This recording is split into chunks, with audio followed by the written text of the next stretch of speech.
Hello, first grade families. My name is Miss Bianca Nguyen, and I am your child's first grade teacher for this school year. Now, I just want to start by saying thank you for taking time tonight to watch this video. It is going to be a little bit lengthy, but you can check the timestamps in the bottom below to see or to jump ahead to the parts that you need to get to. Okay, but I do recommend that you watch everything because we're going to talk about everything. So just another update, we are not going to be doing any hard copies until the superintendent gives word, which I'm guessing he's waiting for the governor. So all that's going to happen eventually. So let's just keep our fingers crossed and let's also get started. Okay. So the first thing you see here is your student emails document. So this is a document prepared by our school that helps you go through a step-by-step of what you need to do in order to activate your child's student email address. Just to let you know, all students in GDOE from kinder to 12th grade all now have a student email address. So your username is the first 2 letters of your child's first name, the first 3 letters of their last name, and the last 3 numbers of their student ID number. If you are not sure what that is, you can message me and I can help you get your child's student ID number because you are going to need it for the initial password. So the initial password is the first 3 letters of your last name in all caps, or your child's last name in all caps, and the last 5 digits of their student ID number. Once you finish logging in to your child's student email, you will see, or you will get prompted to change that password to something easier for you to remember. Please note that it's really important that you remember what the password is, because if you need a reset, you would have to notify me as soon as possible. All right, now we're going to move on to the reason why you need the student email.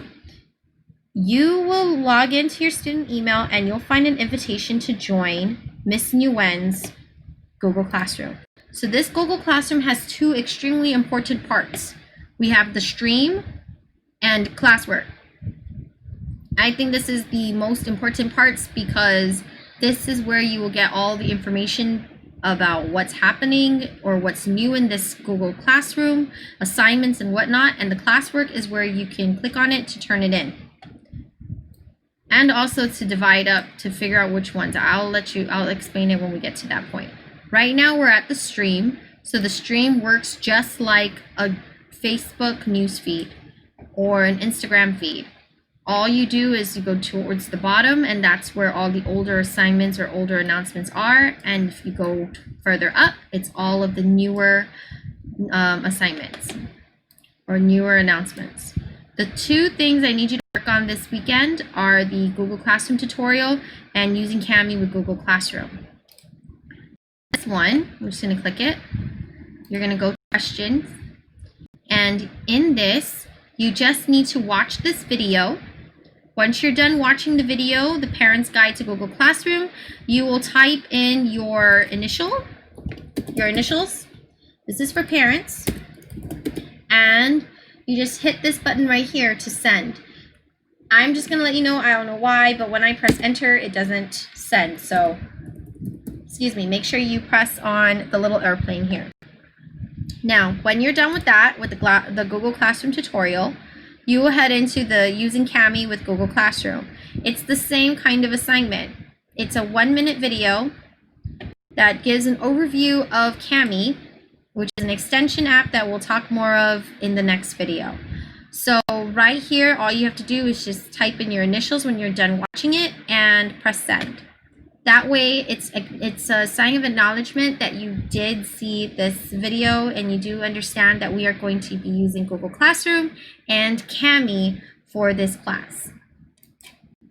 The reason why we're using Kami is because I am trying to find ways where parents do not have to physically print out assignments for their children. So I am trying my very best and hopefully this will work out. The next tab that's super important is the classwork tab. So when you get into the classwork tab, you're going to see all these huge headers and documents in between them. And on the side over here is all of these other clickable items. These are the topics. So topics are what helps me organize the assignments and questions that go into these categories. So the categories right now are just based off of the weeks in the quarter. So if there's any assignments in first quarter week 1 or quarter 1 week 1, you will just have to click that and it'll show all of the assignments here in the middle. So if I was to hit getting started, it would only filter and show me these. Okay. Now, you might not see in your view these just yet until there's an assignment in them. So don't worry if you only see the getting started part. Okay. Just don't worry about it. I will be populating this over the weekend. Okay. Now, here's another thing I need to let you know. In the stream, I will be posting also videos. We'll talk about that in a bit. Plus links. And these links would be our Zoom meeting links. You should see on your screen right now, my class schedule is still a work in progress. It is not going to be published this way, I promise. So this is the class schedule. I got word from Senor de Leon Guerrero earlier today that he would like to meet with the students every single day from Monday to Friday from 12 o'clock to 12:30. For me, I would like to meet my students at least 3 times a week. So one day would be, or for 1 hour on Monday, we'll work on ELA or English Language Arts. For 1 hour on Tuesday, we'll work on math. And for 1 hour on Thursday, we'll work on either science or social studies. On Wednesdays and Fridays, these are our student support and interventions days. Now, the reason why I'm putting 2 days here is just in case I don't catch enough parents on Friday, I at least have another extra day to meet up with parents. So, office hours are between 9 a.m. to 11 and then 12 to 2:30 on both days. For Monday, Tuesdays, and Thursdays, when we meet on Zoom, your child would be with me from 9 a.m. to 10 a.m. And then afterwards, they'll work on their assignments on Google Classroom. For the Wednesday and Friday student supported interventions, I would like to meet with parents on Zoom if possible. So you'll have like maybe 30 minutes to an hour with me, just so we could talk about how your child is doing. What is it that they need help with? I mean, if you notice that they need more practice in a skill, I can note that down and include that for them. Or if you notice that your child mastered that skill pretty quick and you need extension activities, I can offer those as well. I just need to have some time to talk with you, because that's the only way that I'll be able to figure that out. Now, after all of this, we also have YouTube videos that will go up, because I do understand that most families have multiple children going to school on the same day. So they have online classes all on the same day, probably on the same time, and limited number of devices. No problem. So I will be posting up mini lessons for the assignments and for the skills here on this YouTube channel. So if you don't know what's the URL for our YouTube channel, just check the description of this video and you'll see. So when you have these videos up, your child will be able to watch it at their own pace. They'll have a mini lesson that talks about the skill, a guided practice section where I work on a few of the problems if I can from that worksheet or from that the assignment that I've given them. And then independent practice is when they get to do it on their own. So the best thing about it is that you can continue from where you left off. So in case there's any connection problems, no biggie, because all they have to do is go back onto YouTube, find this channel, and then start from wherever they left off.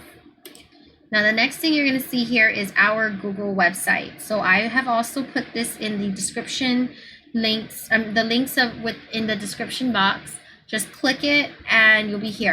So this is our first grade level website.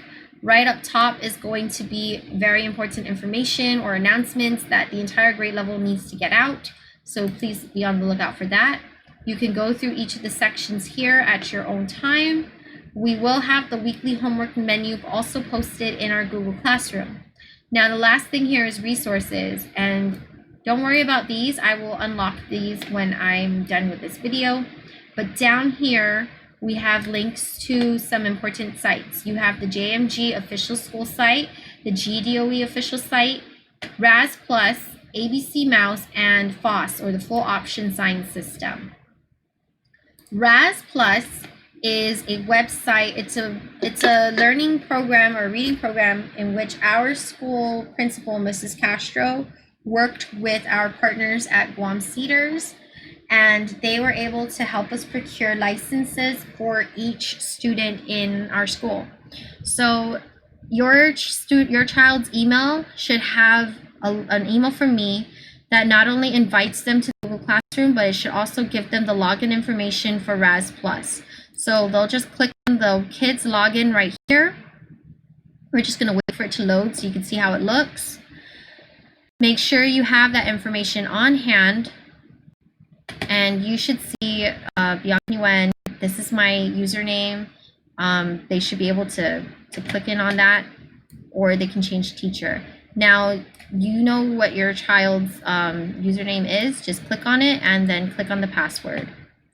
The next thing we have is ABC Mouse.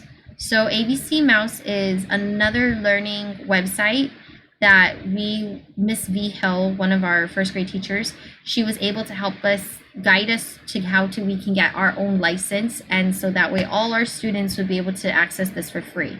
So you can explore, your child can explore the learning path, lessons, the things to do. They can go check out the virtual classroom or read something from the library.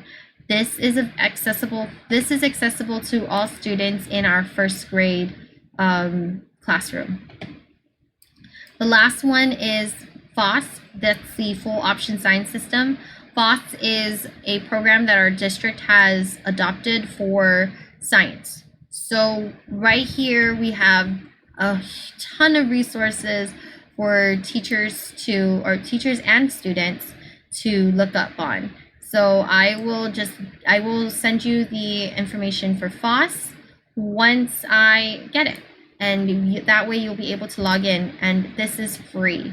So let me just go back.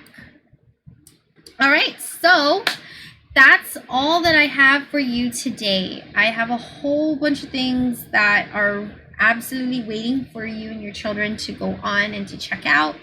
The only important thing that I need you to do, and it's super important, is to get that student email set up. That is the only way that all the other stuff, the Google Classroom, the RAS Plus, the ABC Mouse, those things can't be unlocked unless the student email is fixed. So please have that on your list of things to do this weekend. Set up your child's student email.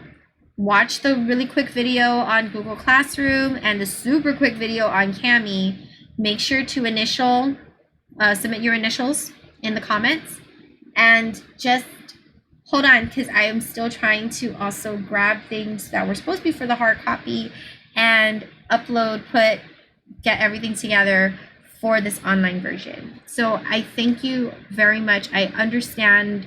I know I heard some parents being a little bit frustrated because of everything that's happening, and I totally get the frustration. I mean, we weren't given advance notice. We all found out the same time as everyone else what was happening. So given that, thank you very much for your patience and your understanding as we're trying to navigate through this. All right, so have a great weekend. Enjoy and rest up. I will post the link to our Zoom for Monday with my students, and I can't wait to see all of them. All right, thank you very much. Bye.